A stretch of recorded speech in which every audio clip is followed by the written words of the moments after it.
In 1492, Christopher Columbus sailed the ocean blue. Americans grow up with that refrain. Columbus Day is a national holiday. Columbus has worldwide fame as the first person to discover America. Yet, in addition to the indigenous people who lived in North America for millennia before he graced them with his presence, he was also beaten to the continent by a particular group of Europeans, Norse Vikings, by about 500 years. Today, Vikings are remembered as raiders who plunder coastal settlements. But they were also the greatest seafarers of their era, daring explorers who pushed the boundaries of the known world.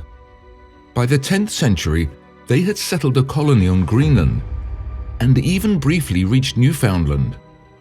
The Norse Vikings were a hardy civilization, used to the cold and ready for adventure. If they had truly staked a claim to North America, they might have been there waiting, axe in hand, when the Spanish appeared hundreds of years later. In the 980s, Erik the Red was banished from Iceland for manslaughter. He responded by exploring Greenland, naming the island particularly to entice settlers.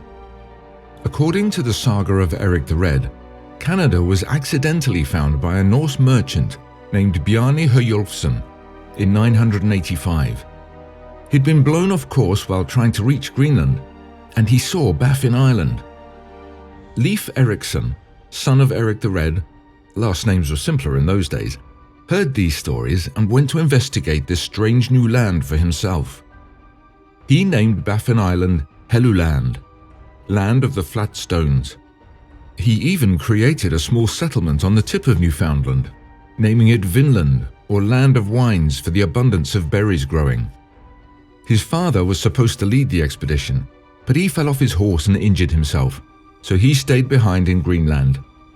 But what if Erik the Red had come, seen the wonders that the new land offered, and officially started a new settlement? Within 20 years in Greenland, he had brought around 1,000 Norse settlers due to his stellar propaganda skills.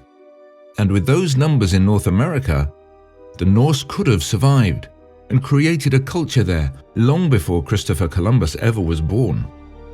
Imagine Erik the Red steps off a ship onto Vinland, one of 40 adventurers to see this new land. He samples the local berries, surveys the possibilities, and announces that he wants to create a city there. After a few years of surveying, he chooses a site near modern-day St. John's and calls it Storvik, meaning large cove in Icelandic. Under the endorsement of Erik the Red, settlers come flooding in, and by the end of the decade, Storvik has a population of 800. There were a few hard winters in the beginning, but Vinland is filled with berries that can be harvested, and there is excellent fishing off the coast. Most of the settlers are fleeing the new regulations insisting they convert to Christianity. These are settlers who reject the authority of their government and want to be able to continue to worship as their ancestors did. The pagan religion flourishes in North America and creates a divide that proves to be quite strong between Vinland and the mother country. While this does make Norway nervous, they have more important things to do than chase down faraway colonists, and Vinland grows quite independent. Vinland is found to be a significantly more welcoming climate than Greenland, and Greenland becomes a stop from Iceland on the way to the new, more prosperous colony. Those who want new land, adventure, to return to their pagan faith or to escape a more controlling government, they all flee to Vinland. The Norse intermittently encounter the Beothuk, the native people of the island, but these meetings tend to be bloody on both sides. The Beothuk, never friendly to outsiders, are particularly displeased with the domestic animals the Norse have brought, who are rampaging through their forests. Fortunately for the Norse, the Beothuk population is small and as such poses little actual threat. The Norse eventually slaughter the entire population and take the island fully as their own. The Norse continue to explore and reach the mainland of North America. They set out in ships of 30 to 100 explorers, and by 1100, Vikings have spread as far as the Mississippi River. Small cities with names like Dodyralaek and Bratfjall have begun to dot the landscape. These lands, however, are already claimed by a sizable indigenous population that is not thrilled to have foreigners encroaching on their territory. The Norse are forced to make alliances to survive. Most prominently, in 1128, the Norse agree to trade their metallurgy and shipbuilding techniques to make a long-standing alliance with the Algonquin. The Norse settlers are pagan, and many take multiple Algonquin wives, strengthening the bond between the two communities. The Norse welcome Algonquin into their cities, and together they begin to drive other indigenous tribes out of their territory. Within a brutal 50 years, nearly the entire Mohawk, Oneida, and Cayuga populations are destroyed. The Seneca and the Onondaga survive by bending the knee and bringing yearly tribute. As the Norse population scatters, Midsummer becomes the most prominent North American festival, with Norse and indigenous tribesmen coming from all over the continent at the height of summer to feast at Mannahatja, which boasts a population of 9,000. Two small fleets will arrive from Norway in the 1200s to attempt to bring Vinland back under their control, but they are easily defeated by the local population that has no wish to submit to what is now perceived as foreign rule. Vinland is independent. Rumors begin to spread throughout Europe that there is a new land, rich with fruit and wood that the Vikings have begun to call their own. Under the order of King John II, a small ship of French explorers reached the New World in the 1350s. They find a small city called Quebec, populated with the ancestors of the Algonquins and light-skinned settlers. Even some red-haired children play in the streets. Wooden houses and dome-shaped structures from birch bark stand side by side, and pigs, goats and horses are in a pasture nearby. They are greeted by a group of men wielding steel axes who were clearly in the process of cutting away some nearby trees. The explorers meet Leif, the Confederation's chief. He greets them wearing a beaver pelt hat, moccasins adorned with intricate beadwork, and a red cloak bearing the symbol of Mjolnir, Thor's hammer. They sit down to a tasty feast to celebrate new guests that includes succotash, roasted rabbit, svith, a boiled sheep's head. The deliciousness of the corn is remarked upon enthusiastically, and an ear or two is slipped into a shoulder bag. The good mood is abruptly ruined when the French witnesses realize that the sheep killed at the start of the meal was a blot, a pagan animal sacrifice. They are horrified to realize these people worship pagan gods, long believed to have been destroyed in Europe. Convinced they have encountered devil worshippers, the French attack under cover of night. However, they are no match for the battle-hardened Norso-Algonquin warriors and are swiftly defeated. None will survive to return to Europe and tell the tale. The French king will wonder what happened to his explorers, but in 1364 he will die, and his successor will be more concerned with European affairs. It will be another 100 years before new explorers are launched to seek out the New World. Next time the French reach Quebec, a few of them will return to Europe to tell the tale of the terrifying warriors that sacrificed to the devil, and who drove them off with basic guns and expertly handled axes. Pope Paul II promptly calls a crusade, and the Spanish leap at the opportunity to fight for Catholic glory in a foreign land.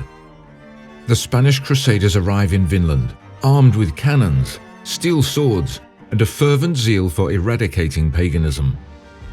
The Norso-Algonquin Confederation, however, is far from an easy target. The people of Vinland are battle-hardened after centuries of expansion and conflict with neighboring indigenous groups. As the Spanish Armada approaches the shores of Vinland, they find not a disorganized collection of settlements, but a well-defended alliance of fortified cities. Mannahatja, now boasting a population of nearly 15,000, serves as the military and cultural hub of the Confederation. Its leaders, a council of Norso-Algonquin elders, prepare for war. Messages are sent by horseback through the intricate network of trails that link the Confederation cities, calling warriors to arms. The first major clash occurs off the coast of Vinland. Spanish galleons face swift, maneuverable Norse longships, equipped with reinforced hulls and expert archers. Though the Spanish cannons wreak havoc initially, The longships exploit their speed and agility, swarming the larger vessels and boarding them in a frenzy of close combat. The giant axes the Norso-Algonquins wield prove devastating up close, and the Spanish fleet is forced to retreat, licking their wounds. The Spanish Crusaders are able to land on the shores in modern-day Maine, where the Norse population is smaller, but their journey to even reach their enemy proves difficult. As the Crusaders march inland, they encounter a scorched earth strategy, abandoned villages and burned crops. Their supply lines strained, the Spanish are lured into dense forests where Norso-Algonquin warriors use guerrilla tactics to harass the invaders. The Spanish crusade suffers heavy losses, their plate armor ill-suited for the dense, swampy terrain. Their unfamiliarity with the land and the Confederation's mastery of it turn every skirmish into a nightmare. Over time, disease, starvation, and relentless attacks wear them down. By 1502, the Spanish crusade is in shambles. The Confederation's warriors have pushed the invaders back to their makeshift coastal encampments.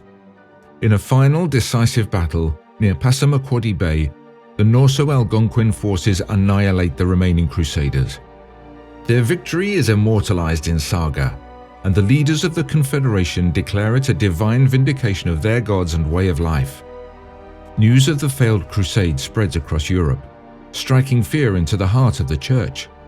The tales of ferocious warriors, pagan rituals, and an untamed land full of riches, but protected by seemingly unconquerable forces, dampen European enthusiasm for further colonization attempts. Meanwhile, the Norso-Algonquin Confederation continues to flourish. Trade routes extend deep into the continent, reaching as far as the Rocky Mountains and the Gulf of Mexico. The Confederation becomes a formidable power, its cities growing larger and more sophisticated. By the time the English and Dutch began exploring the New World in the 1600s, they encountered not scattered tribes, but a unified, thriving civilization. Treaties and trade agreements are negotiated instead of conquests, as the Europeans realized that any military aggression would end in disaster.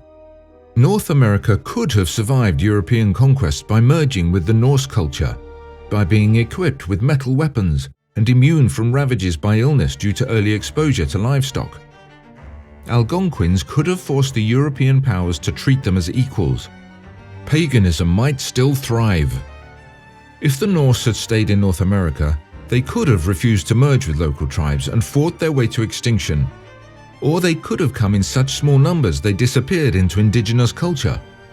It's impossible to say, but it's always fascinating to consider how different it all might have been. What other what-ifs from history would you like to explore? Let us know in the comments, and don't forget to like and subscribe.